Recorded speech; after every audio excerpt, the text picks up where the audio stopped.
साथियों नमस्कार। समस्त होमगार्ड जवानों, महिला जवानों, नगर सैनिक जवानों, जो भी समशेक संस्था हिंदुस्तान में चल रही है जिस पे अंतर्राष्ट्रीय कानून लागू है और भारत के संविधान से वंचित रखा गया है। साथियों, ये कहना चाह रहा हूँ, लाखों होमगार्ड करीब 80-90 हज़ार तो बिल्कुल होंगे पूरे भारत में, और ये जिला कमांडेंट जो भी आवाज़ उठाएगा उसको निकाल देता है। तो कम से कम वे 80-90 हज़ार तो एकता इसका मुकाबला करो इन कमांडेंटों का, जल्लादों का, जो अंग्रेजों के समय जल्लाद थे। तो लॉर्ड माउंटबेटन ने वो जल्लाद यहाँ 850 बनाए हैं, 800 बना दिए, और ये खुश रहते हैं। ये कहते हैं कि हमें तो मज़े आ रहे हैं, हम तो ऐश कर रहे हैं, लाखों रुपए वेतन ले रहे हैं। लेकिन जो कमांडेंट स्वैच्छिक में हैं, बंगाल में, गुजरात में और अन्य प्रदेशों में, उनका क्या हाल है? लेकिन वो भी चुपचाप बैठे हैं, सरकार को ऐसे दबा रखे। हम तो चलो कोई बात ना, गरीब हैं, हमें तो ये सरकार पक्के कर्मचारी का तो बाल पाड़ नहीं सकेंगे, कुछ कर नहीं सकेंगे। भाई घर की मुर्गी दाल बरोबर। होमगार्ड को कभी निकाल दो, जिला कमांडेंट तानाशाही है, और इनको अंग्रेज लॉर्ड माउंटबेटन, इनको लॉर्ड माउंटबेटन इनको शक्तियां दे गया, पंडित जवाहरलाल जी शक्तियां दे गया, और इतनी लंबी दे गया।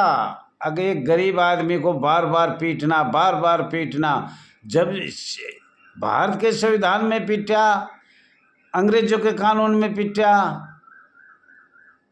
भारत का कोई भी कानून बने तो प्रत्येक साल इन्होंने अपनी शक्तियां का प्रयोग किया। अखिल भारतीय कांग्रेस ने आज 80 साल हो गए, 90 साल हो गए, कभी भी उस पर ये नहीं किया कि भाई हमेशा शक्ति है। क्यों? कमज़ोर थे ना हम तो। और पुलिस को हटाकर देखो, इनको पता लग जाए। पुलिस को नहीं हटाएंगे, क्यों? वो इनके बाप है। हर जिले का माननीय एसपी जी, पुलिस अधीक्षक बैठा है, उसके अंडर में देखो क्या क्या किया है 800 जिलों में, और इसलिए कैसे संशोधन बनाए हैं। आप पे इसका भी ध्यान होना चाहिए। साथियों, मैं हाथ जोड़ के कहता हूँ, सभी कमांडेंट के मोबाइल नंबर होने चाहिए। इस सरकार से मैंने बार बार निवेदन किया है, और आप रखो खुद, और इनका मोबाइल रखो। अगर सरकारी है, सरकारी को तो उठाएंगे नहीं, मैंने देखा है, सरकारी को ये नहीं उठा रहे।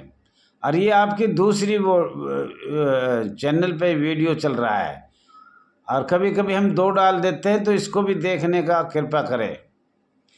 तो साथियों, जिला कमांडेंट, मंडलीय कमांडेंट, माननीय एसएसओ और पुलिस अधिकारी का फ़ोन तो हमेशा रहना चाहिए, व्हाट्सएप पे जोड़ना चाहिए। अगर तुम ना जोड़ो तो भाई मैं जेल में जाऊंगा, मैं इनके बंद होऊंगा। मुझे तो 74 साल हो गए बंद होना है ना, हज़ारे की तरह।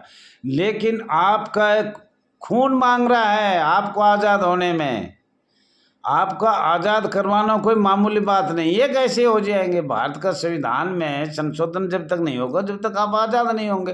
और संशोधन करेंगे क्यों? इनको तो मज़े आ रहे हैं, करोड़ों अरबा रिश्वत खा रहे हैं ना। 800 जिले में 800 कमांडेंट इतनी भारी रिश्वत ले रहे हैं, उसमें 5% छोड़ दो।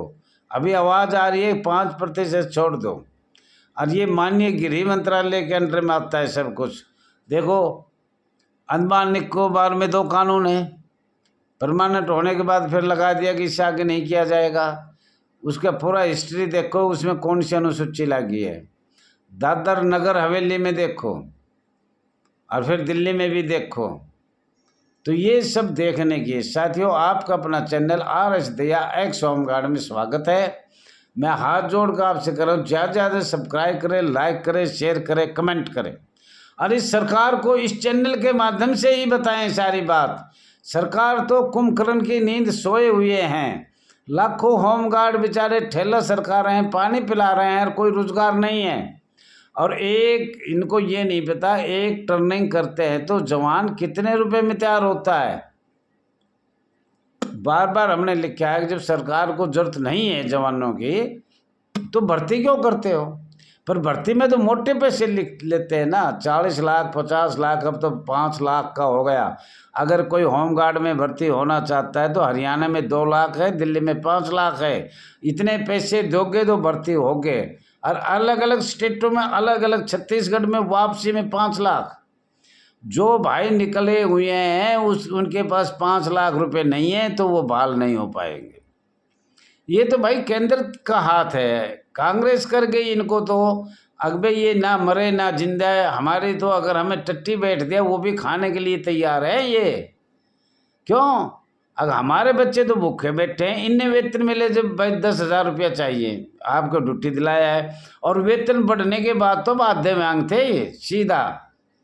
और कुछ हमारे में भी वे जवान ऐसे हैं जो कमांडेंटों से पैसे ले रहे हैं, एसएसओ से पैसे ले रहे हैं, मंडलीय कमांडेंट से पैसे ले रहे हैं। वो कहाँ अपनी तनख्वाह से देते हैं? मैं तो ये कहता हूँ माननीय गृह मंत्री जी, हाथ जोड़ के इनका निष्पक्ष सीबीआई द्वारा जांच कराए। ये कर क्या रहे हैं? कितनी इनके पास फैक्ट्री है, कितनी आमदनी है, क्या कर रहे हैं? और ऊपर तक ये खाएगी, ये नीचे से होती तो अभी इनका डंका बच जाता। ये तो जिला कमांडर से चल रहा है, मंडली कमांडर से चल रहा है, 4th क्लास के चपरासी से चल रहा है, मुख्यालय जो भी मुख्यालय केंद्र शासित का हो चाहे प्रदेश का हो उनका चल रहा है, और फिर आर.के. पुरम चल रहा है, जयसिंह रोड तक चल रहा है। तो ये तो इतनी जल्दी बंद ना होगी। दहिया जी को अब आखिरी समय आ गया, मरने के लिए कोई अनशन किया जाएगा, बहुत बड़ा अनशन किया जाएगा। अब दहिया जी अपनी ज़िंदगी में नौछावर होना चाह रहा है, और इस पे हमें धरने पे बैठना पड़ेगा, अनशन करना पड़ेगा, आमरण अनशन करना पड़ेगा। अभी हमने कांग्रेस का कह रहे थे, पर 10 साल तो भारतीय जनता पार्टी ने भी हो गया। एक बार आवाज़ उठाते फिर चुप, एक बार आवाज़ उठाते फिर चुप।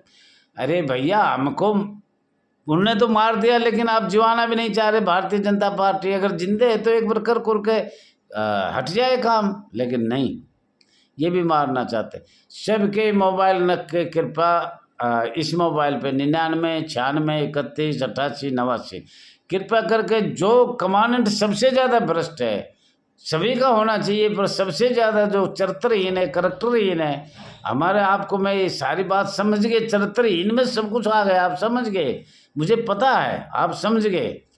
और करैक्टरहीन में समझ गए, उनका नंबर कृपया करके भेजने का कष्ट करें, उनको व्हाट्सएप पे जोड़ा जाएगा, चैनल में बताया जाएगा।